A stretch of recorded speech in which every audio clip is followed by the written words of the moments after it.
ॐ श्रीगणेशाय नमः। श्रीसरस्वत्यै नमः। श्रीपादश्रीवल्लभश्रीनृसिंहसरस्वती सद्गुरु दत्तात्रेयाय नमः। श्रीवाराही द्वादशनामस्तोत्रम्। अस्य श्रीवाराही द्वादशनामस्तोत्रस्य अश्वाननऋषिः अनुष्टुप् छन्दः। श्रीवाराही देवता श्रीवाराही प्रसादसिद्ध्यर्थं सर्वसङ्कटहरणजपे विनियोगः। पञ्चमी दण्डनाथा च संकेता समयेश्वरी तथा समयसंकेता वाराही पौत्रिणी शिवा।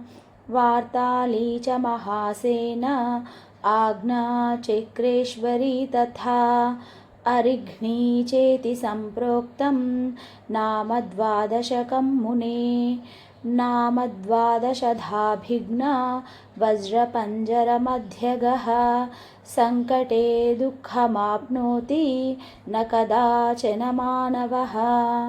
इति श्रीवाराही द्वादशनामस्तोत्रं सम्पूर्णम्।